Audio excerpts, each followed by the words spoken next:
Yes, yes, people. Welcome to Usman Talks, and it's the Champions League show. Obviously, we will discuss the Champions League, but there's the small matter of the man in the screen. You can see there, MCFC Daps. How you doing, buddy? Very good. Bit Good rushed. man. Game finished. Ironing uniforms. Bathing my daughter. Trying to put streams up. Um, The but modern day man, eh? The modern yeah, day man. yeah, So yeah, once we're joined by Rakesh, you'll be joining us at quarter past. It would be totally remiss of us all to not talk about today's deadly rivals game in the yeah, Premier League, absolutely. Liverpool 2, Manchester City 2, where once again these two teams served up a game of football that really shows the difference between the top two in the English Premier League and everybody else. So I know there's a lot of Chelsea fans who won't like that, but the facts remain is that was an open game of football with quality throughout. It wasn't one team sitting in trying to be defensively minded. Liverpool played like a home team in the second half. It was a tremendous game, but we'll get to that in due course. And you know, there's plenty to speak about. But I do want to cover the Champions League fixtures, and obviously Manchester City suffered the reverse at PSG. And I want to talk to you, Daps, about PSG because I didn't get to see the game. Now, I've been Mm, quite critical of the fact that whilst they've got a team of superstars, and it's like the Harlem Globetrotters, isn't it? yeah, That absolutely. Pochettino has tactical deficiencies, which I think will be the reason why PSG don't win the Champions League because I don't see Manchester City going into that game the same way they did in a quarter or semi-finals they did in a group stage. So you're obviously a bit more closer to it than me. So I just wanted to get your perspective because I don't think we expected City to lose at PSG. Well, I didn't. Did you? Well, we've generally performed really well against them. I mean, most notably last year in the semi-final. Same manager, only difference was all right. Wijnaldum. Who else? There a few changes, but we've generally performed well against them. Now, it's a difficult one because I generally don't think I'm biased. I think every fan is slightly biased towards their club, but I try and not be biased towards City. I came out of, and speaking to other City fans, our view on the PSG game was that we didn't play badly. We, first 15 minutes, we took a little while, same as today, to be fair, to kind of settle down. But then once we settled down, I thought we controlled the game. Possession we definitely had more of. Shots on goal we had more of. Shots on target we had more of. Now I will agree that when PSG did go forward, maybe they looked a bit more threatening than us. But hey, they've got Messi, they've got Mbappe, they've got Neymar. Up top, we've got great footballers, but we haven't got that gunman striker. But then other people said no. And I thought, you know what? The only things that we missed was the press wasn't there. Mm-hmm. And when I look at it against Chelsea, we had Foden. I think the two key changes were Foden and Jesus. They lead our press, so they weren't there clearly because of today. Pep had to make some changes. You know what? Let's go with the two guys that do the most running at the front. Made perfect sense.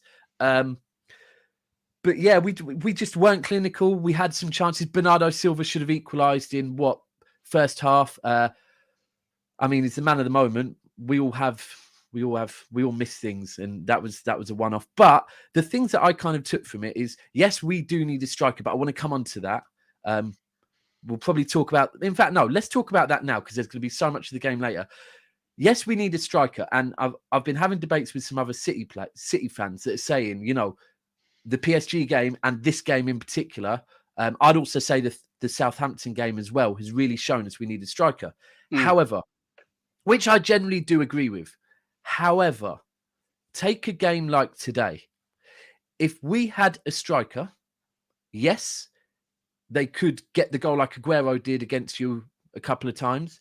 But alternatively, if we had a striker, that would be one less in midfield. Now, then would we have controlled the first half like we did if we went like that? So it's and it makes me sometimes think, do you know what? Maybe we don't need a Harry Kane or we don't need a Haaland. What we need is, I'm going to go back a bit, but a Giroud, Edin Dzeko, a player that doesn't need to start every game, but a player that can come on if the plan A doesn't work. Because generally our plan A works. but sometimes you need a plan B. And yeah, so against PSG, it was evident we missed some key chances. But on PSG, look, it kind of showed to me.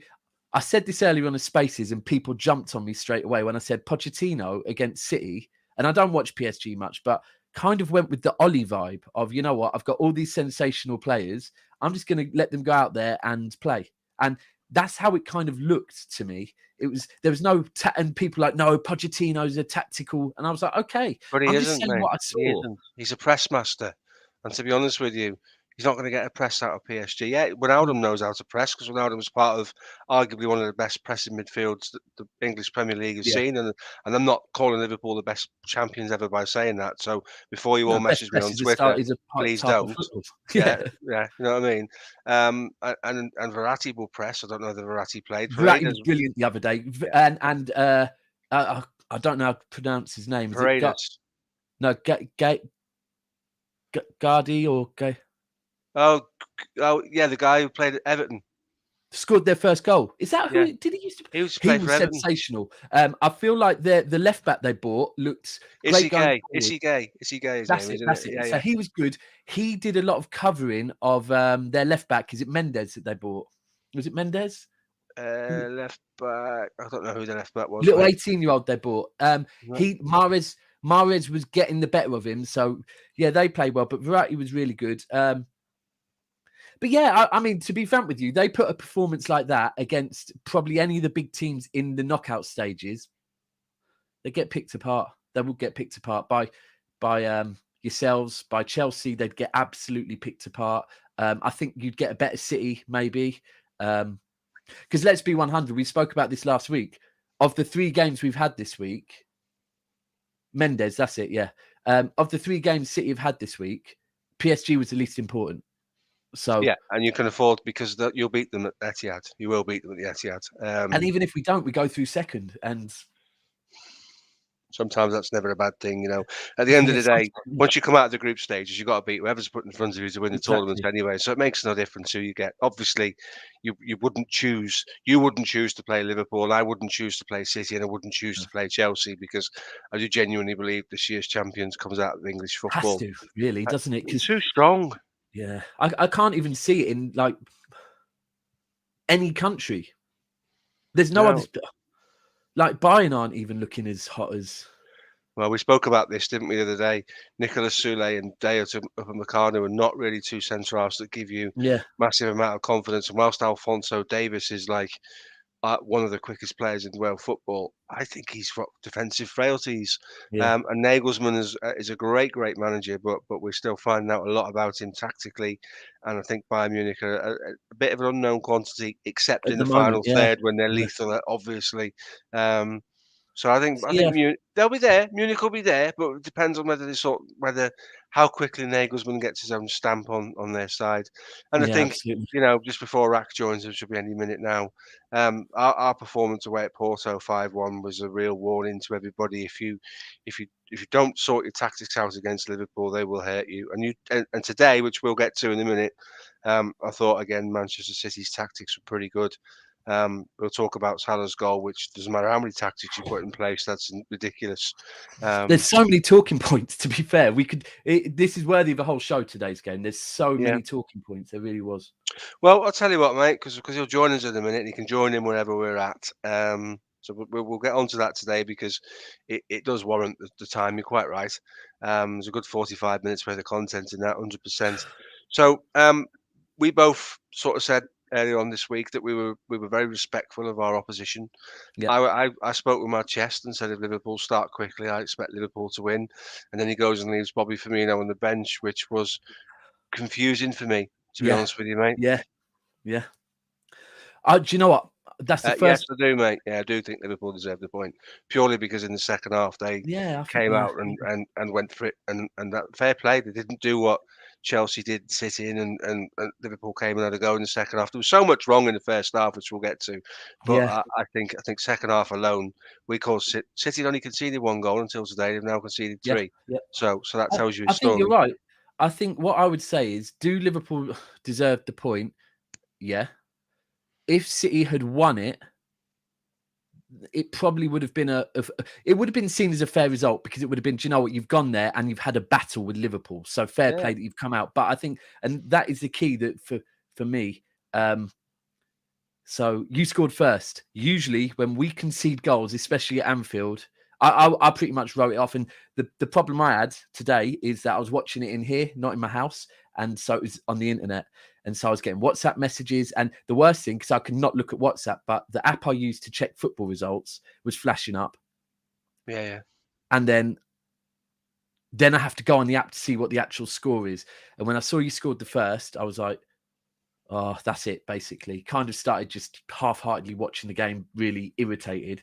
Then it flashed up again, and I was like, oh, God, this is going to be bad. And then saw it was 1-1. Then for you to get then you scored again. I was like, oh, we're definitely not coming back twice in a game. We don't do that. So, yeah, that was good. But look, I didn't notice the Firmino thing until you said it. Right. Yeah. He didn't start. He went with Jota, and Yeah, I spoke to you about this a couple of times recently. In Jorginho and Rodri would tell you that Firmino is an absolute nightmare to play against, because he's clever and he goes and occupies the space you want to play in.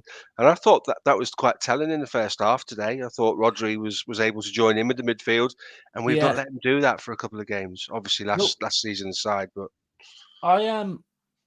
Do you know what? For the last 48 hours, Jota has been ringing alarm bells in my head. I don't know why, but you know, when obviously Salah was anyway, I was expecting Salah to score. It was just, for me, it was going to happen. But I kept having Jota in my head, and I was thinking, I'm worried about this. There's what is my brain telling me something? And I do really rate Jota. I think he's been really good and actually maybe under spoken about signing. He was probably one of your better players last year as well, to be fair. prior to the injury, totally. Yeah. He was a lot better in the second half. First half, he was not really existent. Now, what I noticed in the first half with City in particular is the game started, and obviously Liverpool started really well. And City, I thought initially, started slowly. And someone put in the group, not liking the way I like City's team they've gone with, but they're starting a bit sluggish.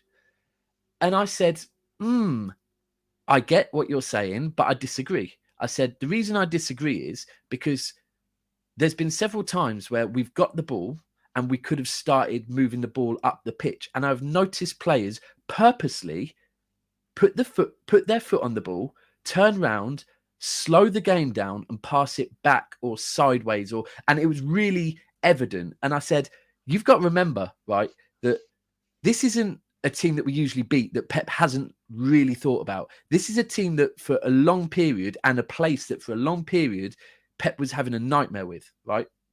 So he's studied what we have to do at Anfield now. And yes, the last game was 4-1. However, that was without fans. So today was a different ball game. Now, what I think he did was say, listen, don't let that Anfield atmosphere get the better of you. You need to nullify that atmosphere. You need to make them feel a bit irritated. And I think that's what the first 20 minutes of the City was, just calming the Liverpool fans down by just literally making the game pretty dead. Yeah, I think that you're right. And I think playing Milner at right back, I mean, I said today on a pod, I went on a big Liverpool account straight after the game. This is how you measure what Van Dijk's done. He's come back from a career-ending injury, which for a lot of players it is, and he's Yeah. dropped in there pretty seamlessly, and he looks fine. Joe Gomez doesn't look like he's ever played football in his life. And Yeah. positionally, he was all over the shop for when he came on today, and he should have done so much better, because both of your goals came from that side of the pitch. He should have done so much better with the second goal. They did, surprisingly. Yeah, Yeah. Well, we're targeted down there at the minute, aren't we, mate? We're targeted down there on Twitter because it's Trent, but you don't want to talk Trent, and we won't, and I don't want to talk Trent, so we won't go there. And he put Milner in there, mate, and again, Foden versus Milner was a bit of a mismatch, wasn't it? So on Friday, when I got told while I was on the terrace, when I got told that Trent wasn't playing, I said, I stopped and thought for a second, and I said, do you know what? I could see him switching Grealish to play through the middle and putting Foden on the left, because I think Foden could have some success against Milner, because he's so direct and, Grealish slows the game down, doesn't he? Whereas Foden doesn't. He did it today. I think there was a few times where you kind of wanted Grealish to be a bit more direct when he picked the ball up. And I think the other thing that was a bit confusing is the way Grealish and Foden kind of seemed to switch in. Cancelo was also first half very good down the left as well. But yeah, I feel like if we're going to have success, it's going to be down the left with Foden. And then when I saw straight away that he was playing Foden on the left, I thought, yeah, he's targeted Milner. It's strange because generally we don't give Milner a hard time. Obviously, as City fans, we're not like some clubs that hate players that go elsewhere. Milner did go to Liverpool, so it was a bit, and he left on a free, and we didn't really want him to go. But today, our fans were really onto him because of, unfortunately, it's kind of got to the point now where he's been at Liverpool longer. I think he generally loves Liverpool, and but it's an interesting one because with Milner, with his age, and with Foden, a young lad running at him, he definitely, he should have been sent off several times for me. But at the same time, there's probably, and someone could say, oh, that would be a nightmare. But do you know what? What you just said is we scored both our goals on the other side. So some of those fouls that he committed probably saved you. So that's the experience that Milner brought you today. Yeah, he should have been sent off, mate, at the end of the day. He should have been. It's a bit weird. It is what it is. I mean, I really don't want to. I'm happy with the point, so I don't want to keep talking. He should have been sent off, but yeah, he should have. But you know what? That's refs nowadays. So swings and roundabouts. I'm sure we've had some go the other way. It was a bad one, and considering I'm not going to bullshit anybody. Considering VAR was there as well, mate, and that should have been checked. He catches him waist high, late leg. The way he goes down, landed on his head, for God's sake, made it look really, really bad. But I mean, there could have been 2 yellows in the first half for him, easily enough. Yeah, quite easily, mate. The second one he got the yellow card for was probably, I mean, Foden makes a lot of the one where he thinks it's a foul on the edge of the box. I mean, that you can see why that wasn't given, but had it been given, there's a free kick out because it wasn't in the box; it was outside the box. It was outside. And I'm not going to sit here and complain about it, but these things are still subjective, and that's the problem with VAR, definitely. The one thing I would say on the Foden one, because I did think, I agreed initially. I thought, well, not the first time. First time, thought penalty. Second time, I thought it was outside the box, and he's made a big deal of it. Third time I saw it, Foden actually got back to his feet quite quickly. He kind of went down, but then slid and tried to get back up and get the ball. Yeah. I don't know. Look, it was a foul. It was very clearly a foul, but it is what it is, Well, that's what Terry said from the terrace. That's why players dive, because Foden's been honest. Tried to get up and carry on. Well, you know what? Aguero could have gone down for the Premier League winning goal. He could have gone down quite easily. But you know what? If you are a player that has, and this is the thing that I always say is, if you're a player that believes in your ability in front of goal, why go down and then 100%. Why go down and then risk a penalty? And with our record in penalties, I kind of tweeted, do you know what? Should have been a free kick or at that point a penalty, but we would have missed it anyway. So it doesn't really matter. Well, yeah. Penalties, so. But we were really, really hanging on. I mean, all the talks of the second half, isn't it? But in the first half, I was looking at Twitter, and all the Chelsea fans were coming out saying, look at this, look at this, look at this. And I'm like, hang on a minute, it's 0-0. You're not allowed to have a bad half of football. What are you on about? And it was a bad week of football, to be fair. So here's a question for you, mate. What do you think of that? Right. So firstly, I'm glad Sterling didn't start. And when I saw him coming on, I was like, wrong decision. For me, De Bruyne at that point was really bad, so I should have been pulled. But I do get why you don't pull De Bruyne, because he can do what he did. But then I was half thinking at half time, pull De Bruyne, put Ferran Torres up, right? Because he's more clinical. But then I was thinking, but then we lose the midfield. And I kept thinking, don't lose the midfield. We lose the midfield, we lose the game. So don't do. When Sterling came on, my view was, I can remember Sterling's good games at Anfield for City, and it is when the fans weren't there. Full stop, right? So when Sterling came on, I'm thinking, when the fans are there, he doesn't perform very well for City. He was really good when he came on. Really, really good, which could be what we really need, because we could get that Sterling back. That I had to kind of go at a few City fans this week that were, I think they were younger ones, I presume, by their avatars, but they were kind of being a bit after the PSG game. They were being a bit. Look, I criticise Sterling massively, so much. However, I also rate his work rate, his ability to listen to managers, and but I had to remind everyone what he has done for our club. Numbers don't lie, right? The guy's numbers for Manchester City are crazy. He's won 3 Premier Leagues with us, 2 or 3 Premier Leagues with us, an FA Cup, several Carabao Cups, and he's contributed every single season. There's not a season that without Sterling, we didn't win any of those Premier Leagues. Like that's the realness of it. So when people, it's like, do you know what? I get your frustrations with him, but some of this respects what he's done for our club. Now, with him going to Barcelona, Sterling, you're better than that. At the moment, you are better than that. But he had a good relationship with Aguero. So I can't see it happening now. Right, I've had him at my club and you've got him at your club. And he can be a little bit petulant at times. He can.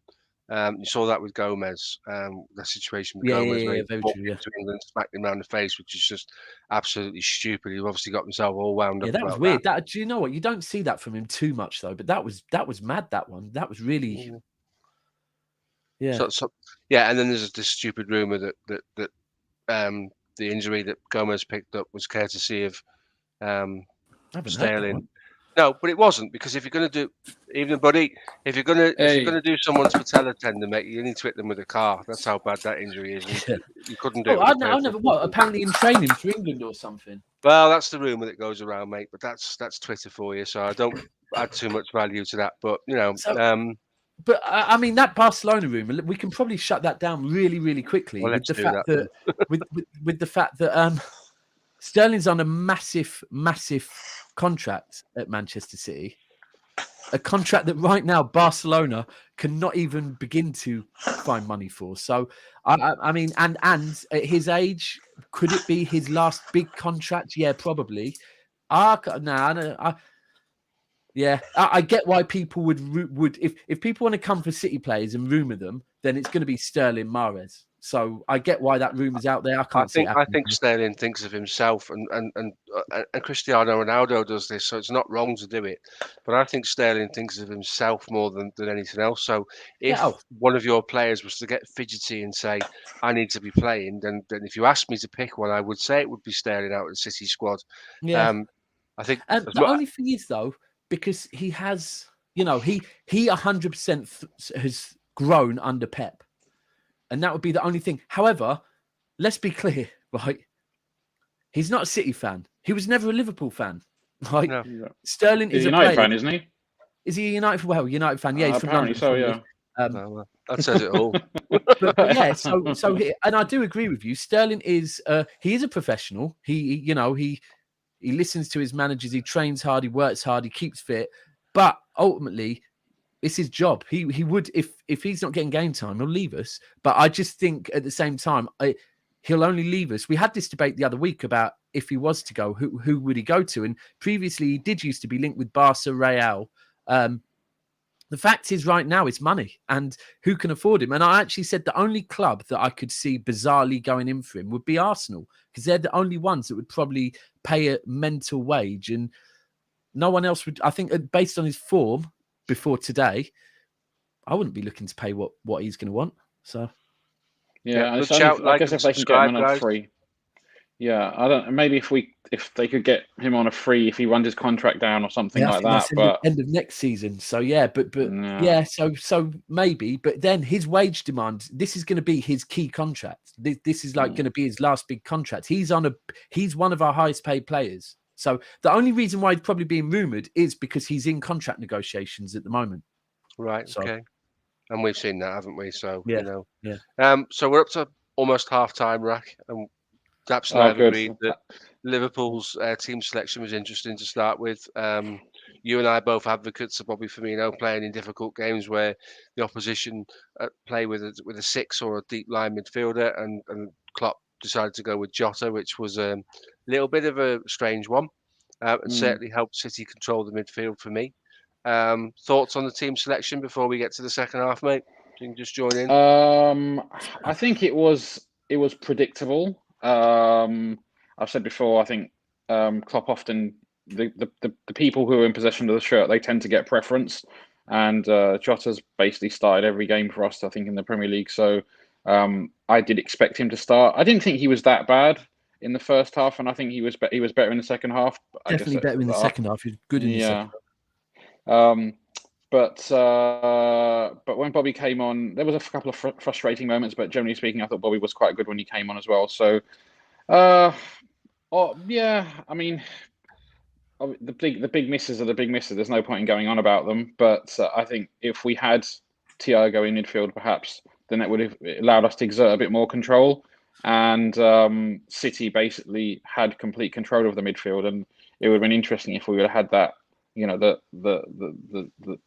pairing of Fabinho and Thiago together to see whether that makes a difference. What? It's interesting you say that. It's interesting you say that. I get it, but don't do that. Don't do that. No, it's not. It's not an excuse. I mean, I think that I'm not. I mean, ultimately, the game's done and dusted. I'm not. I think it would have helped us. I get it. I get retain possession, but I mean, I'm just. I was thinking after the game, right? What if Trent was there? And it's an interesting one because it is a what if. And that's the whole thing. Because you could say if Trent was there, Cancelo wouldn't have been able to... was it Cancelo? Would it be Cancelo or Walker? Cancelo, I think. Cancelo. Yeah. So could Cancelo have gone... sorry, I'm just really bad at mirrors. Turn your way around. Left or right? Oh, You're left, yeah. Yeah, so could Cancelo have gone as far forward if Trent was there? Probably not.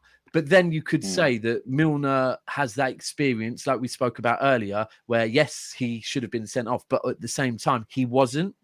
Yeah, that's an art. To not get sent off is an art. Fernandinho does it for years. So it's an art, but it stops teams from scoring. So of course it does. Would Trent have done that? So it's those type of things. Now, the first half was just, it was one of those ones where I'm sure you can imagine in every WhatsApp group I was in, we were talking, lovely watch, by the way, Max. Bit of an Omega. Sorry. Bond style. You're trying to bloody embarrass me, stop it. No, it's not lovely. But we were talking, everyone was saying, City are going to rue the fact that they haven't scored. And I was like, Salah masterclass incoming, ultimately. And then the second half started, and I think the first 5-10 of the second half was pretty balanced. It was kind of really end to end. It opened up massively, just opened up. And then the goal. I'm trying to think of the first goal now. The second goal was so good. I'm trying to think of the first. It was when Salah cut and played the ball on. Right. Mane made that run on the outside of. It was Diaz. Just after I'd tweeted about how Salah had basically tried something and it had failed, so he dived, and then might not have been a dive, but I had to do it. But then literally 5 minutes after that, and Salah feeds in the one that when I said I was worried about Jota and Salah. And what does Salah do? He feeds in Mane. And the minute he scored, I said, you know what? This is the difference between our sensational front three and their front three. Their front three are so clinical.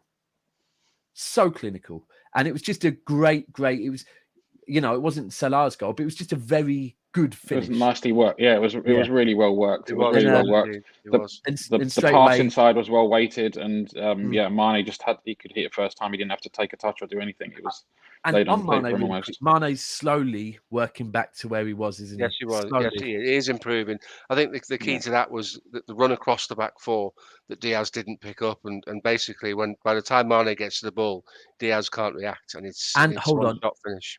And also Rodri was good today. However, that was a pathetic attempt at a challenge.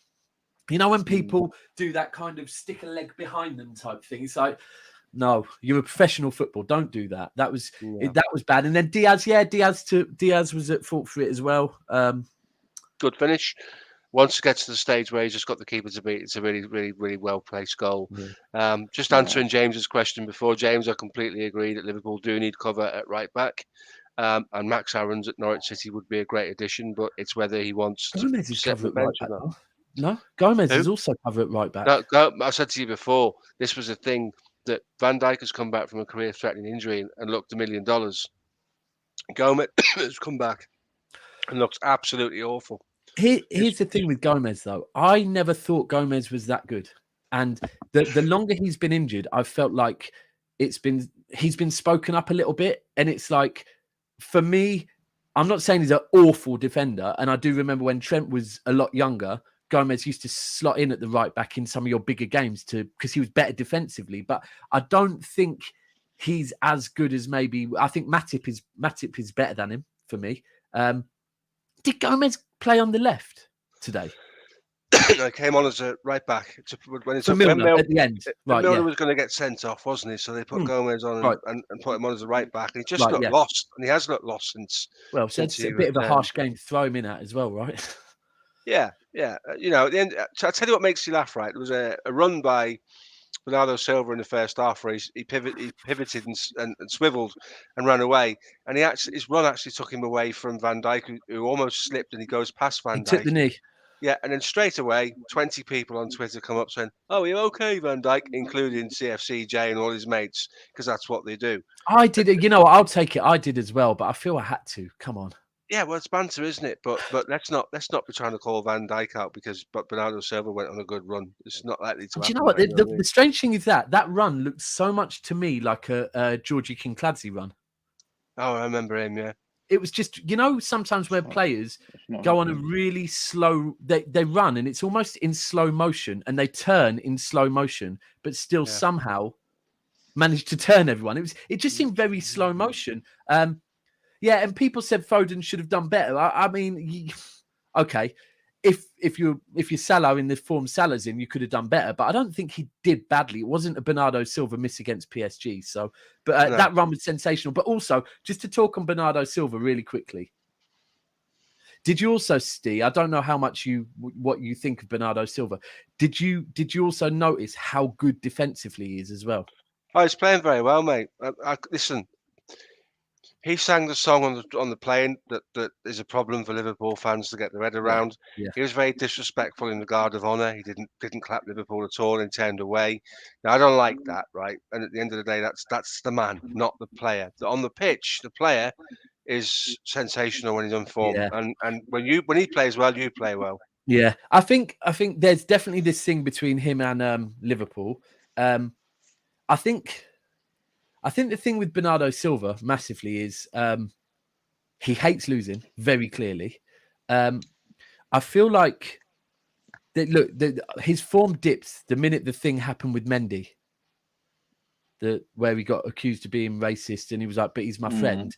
That his form from that point, I think his head went, and he struggled to get it back. And the Liverpool thing, I presume, well, I can't remember. Did he sing something quite?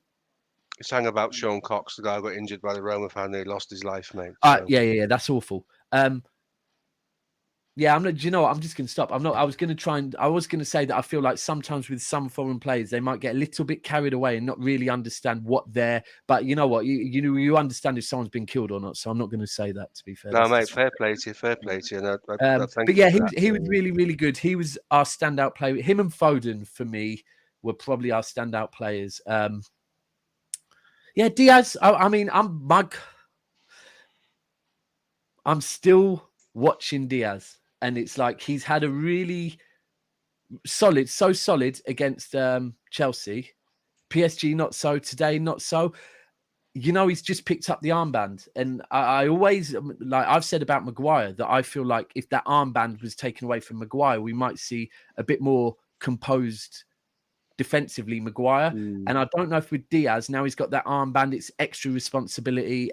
But however much City fans love him, and I do love him because the way he settled into the Premier League was sensational. I'm not going to ever start screaming he's up there with. I'm going to say Van Dijk because I think Van Dijk is not. I'm not going to put Van Dijk in the GOAT or best ever or anything yet, but he's a damn sight more. Closer to that than Diaz is. So I liken Diaz to a bit like I I don't know, maybe like a Vidic or someone like that who lays not it sounds a bit overly dramatic, put his life on the line, who'll chuck himself in front of in front of shots, and does all the physical stuff Yeah. that that makes you like get all G'd up and stuff. I think there's other areas of the games that I actually think Laporte is better at. Oh yeah. Look, this is I a debate really don't want like to have. Laporte. You I know when really you like don't want to Laporte. have debates about players in your team? Yeah. This is a debate I don't want to have because I get it. Now, the biggest issue is, for me, the best two centre-backs at City are Laporte and Diaz. However, Diaz looks better with John Stones next to him. And that's what is very interesting to see, because at the moment, I don't feel like Pep will break what's working, kind of. And it is only 3 goals conceded so far, so let's not get carried away.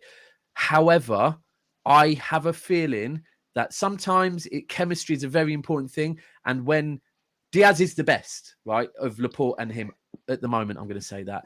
But does he need Stones? Because Stones listens to him more. And someone brought this up to me before about when Kompany was at City.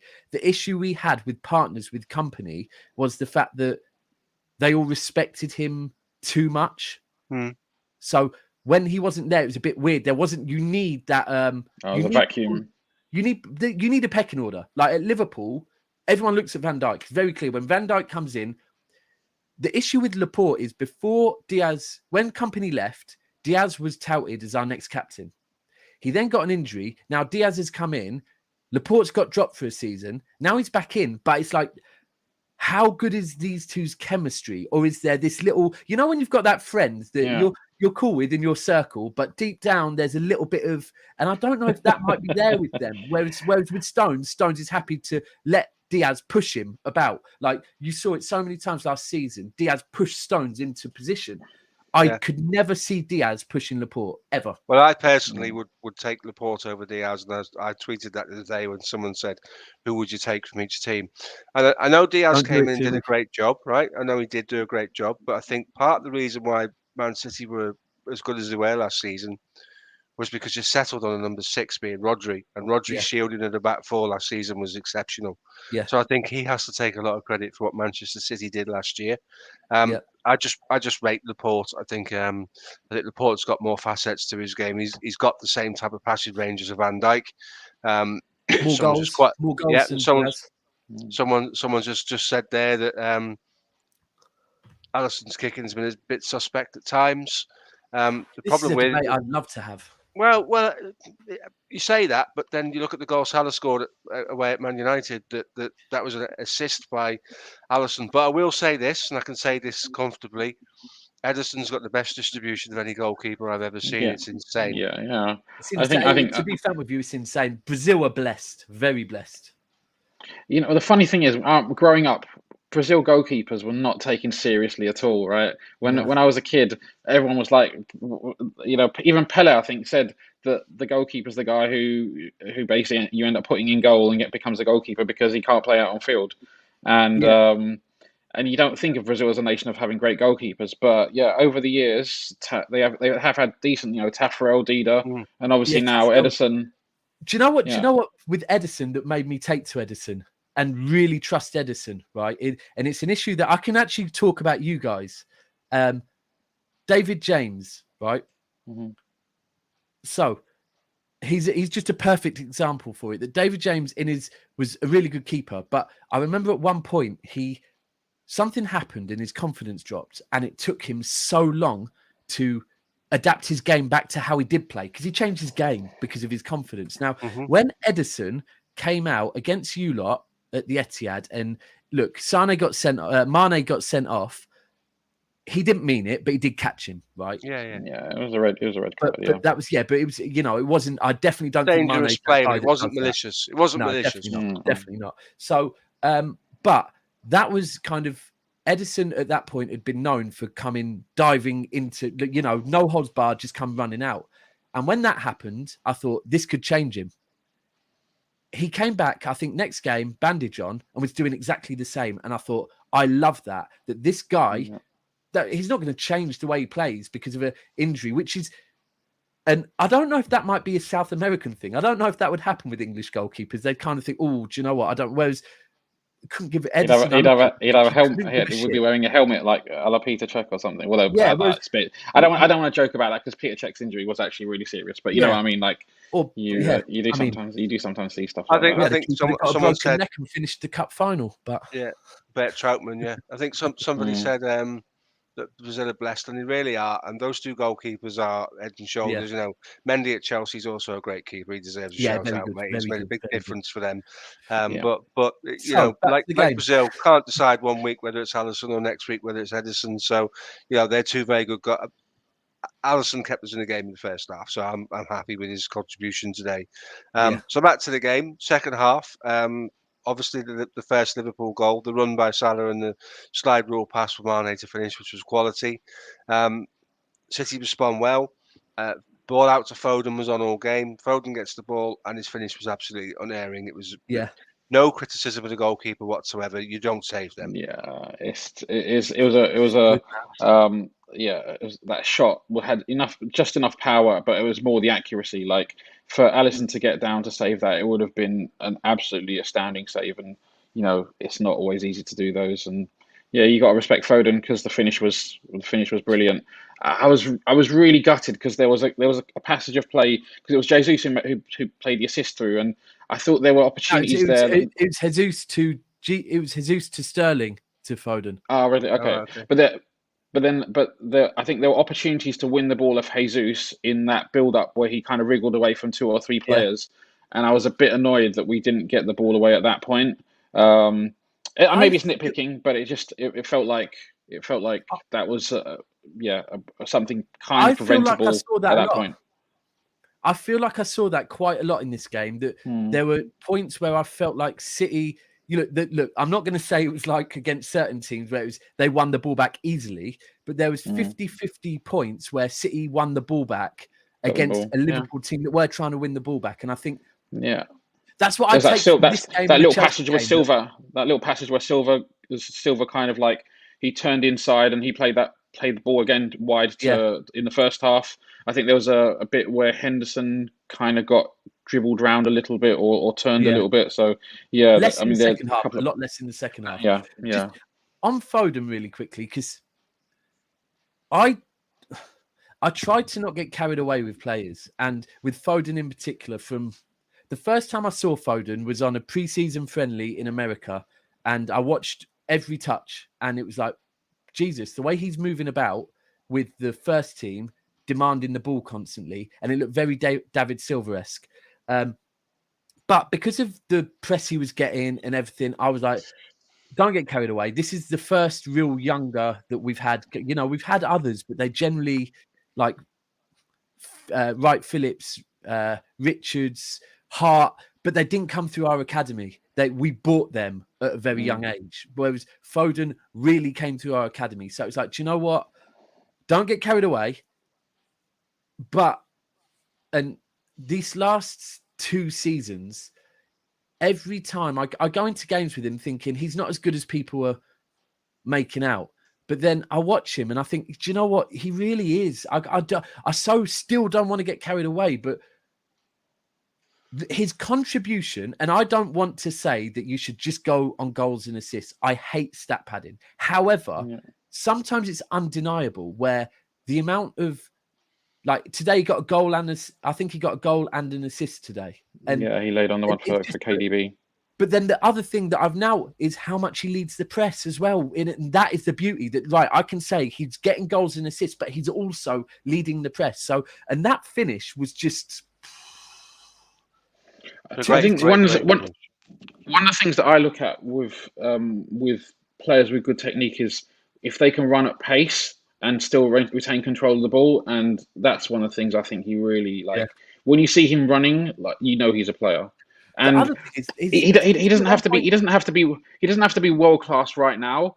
And I think he's close. But if you just look at him compared to his peers, he's like streets ahead of most of them. So I think this is the key. I was actually on a Spaces earlier, and we were talking about Trent, and someone was fucking Trent. I can't get away from the debates. I really can't. I lost my call on Friday and got kicked out of the Spaces. I was a little bit drunk, and Yeah. Yeah. I actually heard there was a little bit of a run-in with. I lost my cool because I was saying, I've got this thing that my life coach has taught me about perfect questions. If you want a perfect answer, ask me a perfect question.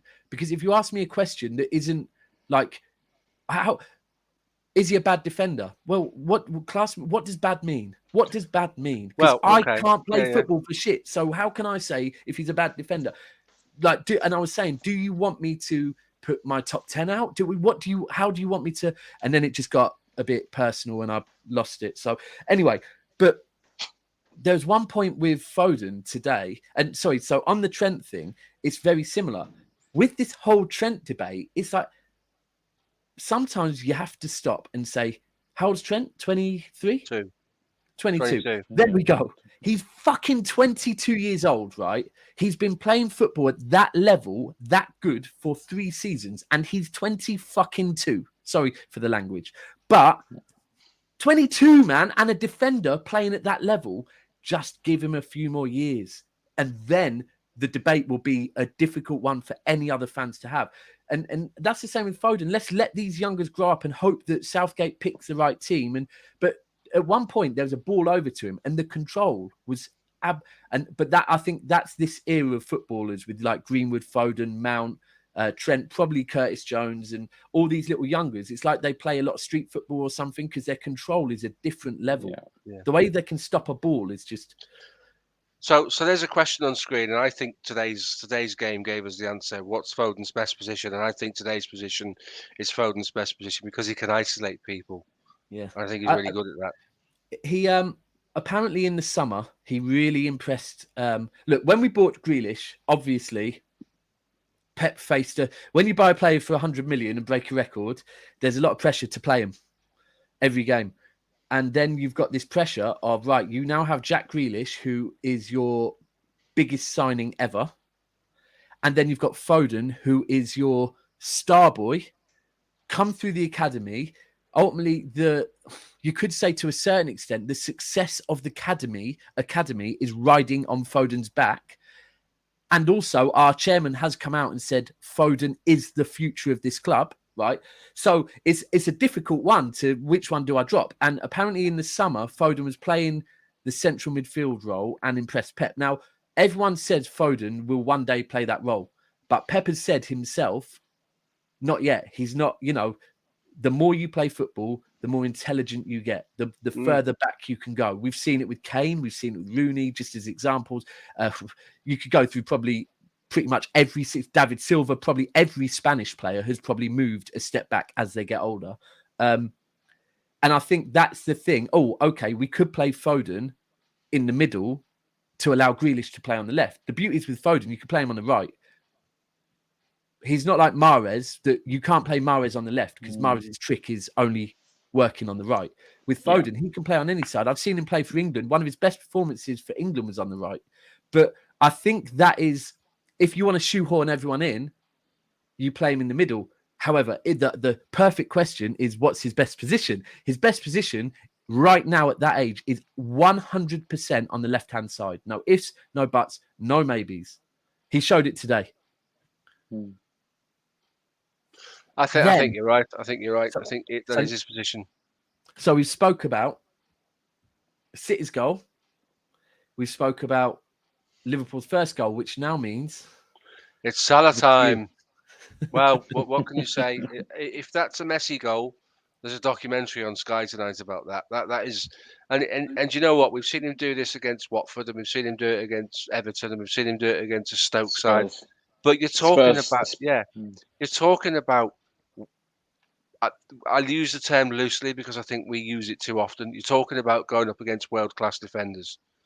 And is first of all, it's his speed onto the ball. Second, it's his body strength. First of all, it's his balance, and then the finish. Third, and finally, it's his balance and the finish. Every football fan, be a Liverpool fan, Manchester City fan, Manchester United fan, I don't care who you are. Maybe not Chelsea fan, Well, I'm not going to include them, mate, because they're apparently a different breed. But they're on their feet. You've got to applaud that. You've got to applaud 100%. That. It's like the Messi goal against us midweek. Sometimes you just have to. I mean, I'd put up something about Salah And I don't know if you saw my tweet earlier, Steve, but I said I've gone into this game, and actually Rax yourself as well. I've gone into this game a bit different than I probably would have last year because I've met 2 Liverpool fans that I actually get on with. So I'm being a bit more, and even more so, Steve, I will be honest, the fact you're a Scouser, I kind of am starting to think, do you know what? Think about what you're saying. And not just that, other things that happen in life make you realise some things are a bit disrespectful when you don't say them. So, but with the Salah thing, my God, the guy's just, I will keep saying it. And, you know, Rax, you saw on Friday when all the debates were going on about who should be player of the month. And I stepped forward and said, I'm not going to lie. I don't know how anyone's talking anyone but Mo Salah. Like, it's stupid to say it. And, all right, don't put him in GOAT category yet. Fine, I get that. However, if we're talking right now in world football, yes, he stands a very strong argument in the debate of best footballer currently in the world. Benzema's got good numbers, Haaland's got good numbers, but I also go back to last season, and I'll keep going back to last season. Liverpool underperformed. He didn't. So Correct. That is relevant. Like the guy's just good, man. Have you not sorted out his contract yet? No, well, I tweeted today. I don't care if it's 600 or 700 grand a week, right? This is the fact of the matter is.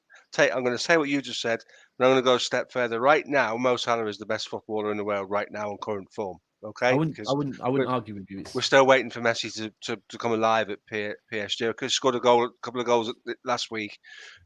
You know, but right now, every team in the world would take Mo Salah. Every team in the world. All PSG would do would be to put Mbappe on the left, put Messi through the middle, and play Salah on the right. I think Neymar would miss out if he went to PSG. I'm sorry, I'm not having Neymar. I'm sorry, I'm really putting it out there. I'm not. Maybe I don't like his attitude as well, but I'm not having him. I'm with you. I'm with you. Oh, 100% with you. Not a big game player. Do you know what? Not. When people show what he does, it's very rarely in big games. They'll show you amazing things he's done. I'm waiting for someone to come and show me what he's done in a big game, to be honest with you. Well, to be fair, mate, when the chips are down, he goes home to his sister's birthday party every year. Every year. No, honestly, that is. I'd love to know what he does at that birthday party, mate, because he's injured for months afterwards, isn't he? Yeah. Do you know what? I was keeping in the family, I purposely didn't put up a combined 11. The reason I didn't is because obviously quite a lot of my followers are City, and I struggled. Now, the reason is I will honestly say, I've said this a couple of times recently, that right now, there seems to be this thing with me, I have a reset button every summer, and I reset on City's squad.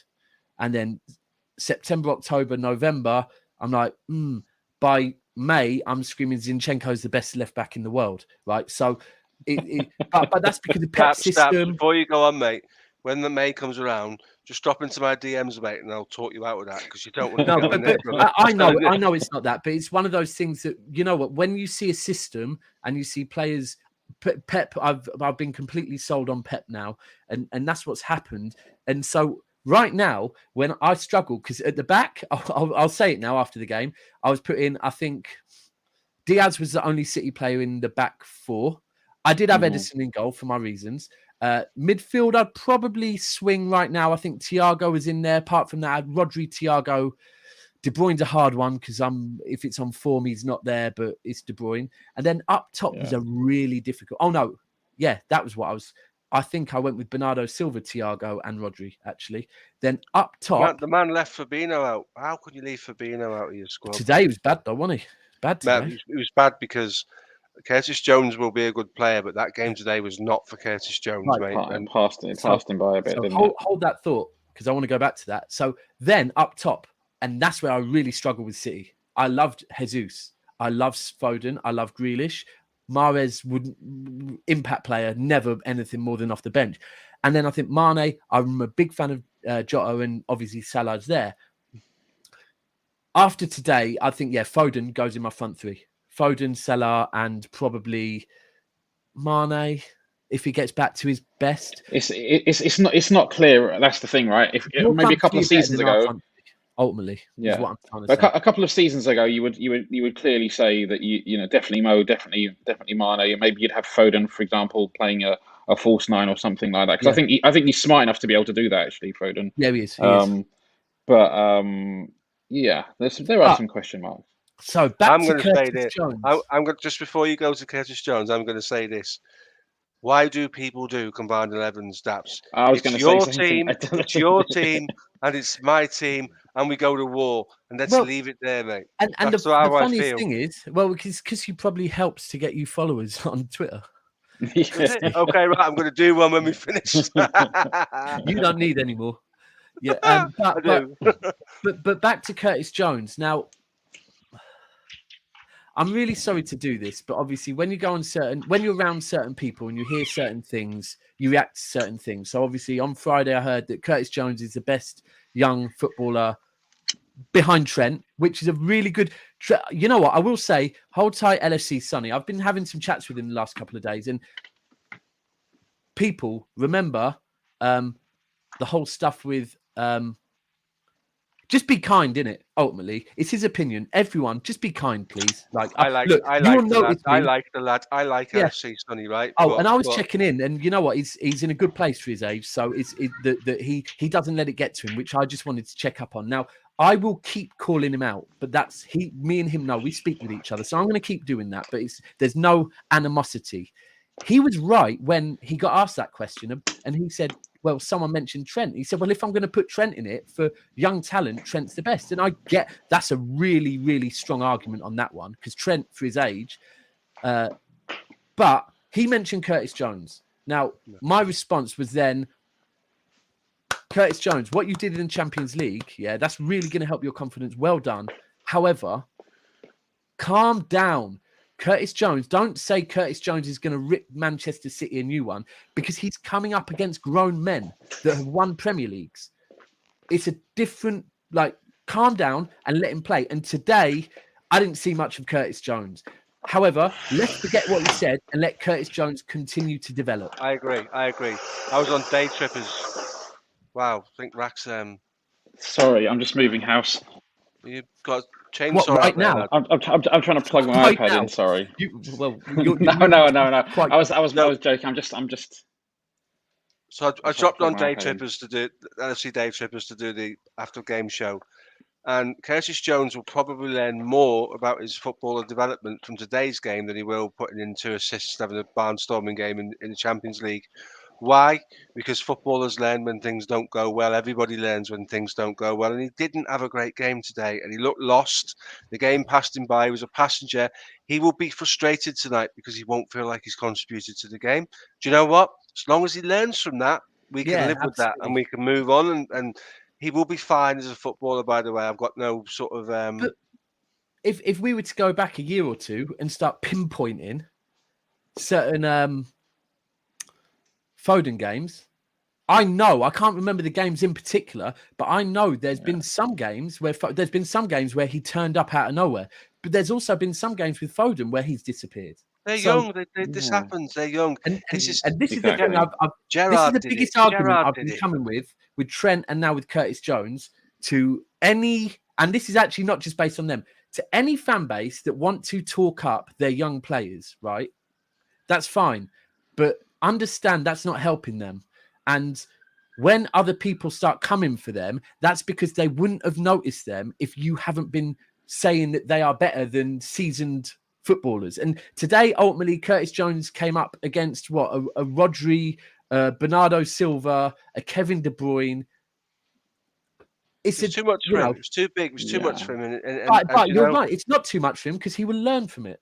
If Thiago had been fit, Thiago plays instead of Curtis Jones all day long. And I think I do think midfield wise, City were clearly better, and I didn't think Hendo, especially in the first half, but just even in general, I thought I was a little bit disappointed in Hendo's game. I thought there was. I don't think he's fit. there was something not right, or at least the performance wasn't there. And the fact that Millie was, I think he was okay for the first 25 minutes or so, but after that, Foden kind of took control a little bit more, and to not have a strong right back and midfield to support Salah. In the first half, he was pretty much anonymous, and he kind of came back into it more in the second half, obviously. Sorry. There's a point well made by Daps. No, you need to go. So we'll just finish up with talking about the equaliser, and then we'll let you go and do your other thing, mate. I wanted De Bruyne dragged at half time. So what do I know about football? I'm just going to answer this one quickly. Liverpool was so leggy in the first half because of the lack of shape. And as a saying in football, don't run when you don't have to. And we were making stupid runs to cover distances and spaces. We were completely disorganised. We'll say this: he takes the same players off at half time, has a chat with them. They come out in the second half and look a different side. So when we're having a conversation about tactical coaches, let's not forget Klopp is one of those guys. He didn't make any changes, but he changed Liverpool. No, but it's been said recently. Anyone can ever talk about Klopp with anything but respect. Come on. Started to creep into Twitter of late. I just want to shout out to those guys. Klopp was the man today. He sorted Liverpool out. So yeah, do you know what? So like I said, I do need to jump off. But it's great as always talking to both of you. Massive respect for both of you. And do you know what? Today actually football won. I'll say it is the two best teams in the Premier League. Yeah, they did. Yeah, it did. You know what? It was one of them ones where it ended. I was like, do you know what? Yeah, none of us can moan about this. This is the two best teams in the Premier League, and it's kind of confirmed to me. Thank God we have got you and Chelsea away from home, out of the way. Thank God. That's a big thing. To be fair, like I don't like to admit it, but it's a big thing that City. Guys, we're gonna bring the show to them because Daps needs to be somewhere else. Follow him to that somewhere else and watch his inputs on his own channel. Never a foul. Also follow my pal Rack Singh there. You'll find Rack on the terrace, usually on a Friday night, in his blacked out Standard Chartered Liverpool shirt, looking mean. But also composed, unlike the other two. Well, exactly. It's just so far away, isn't it, for someone like me to go down there and show a bit of normality? We can't do it, mate. You know what I mean? I'd have battered Sonny's 1 minute round there, mate. I'd have nailed the lot. That was embarrassing. Honestly, it was Rax's faces. There's one video I've got where Rax's faces are just absolutely brilliant. I watched it today and I commented on it. He's tomorrow night, like this. Tomorrow night, guys, if you want a bit more of Rack and myself, we're on Grounded Football tomorrow night. Tom Littler's joining us, so we have a good panel there. We have a good chat about the game and a good chat about some player profiles and look at some form. And I'm sure we'll see Daps back on the channel before the week's out because he's a workaholic. Big up Daps. Big up Daps. Thanks for coming on and thanks for coming on soon. All right, guys, take care. And and subscribe to Usman Talks. 100%. Do it. Right, Rack. I'll see you tomorrow night, buddy, and to everyone else who joined in. Thanks for your comments. Really appreciate those.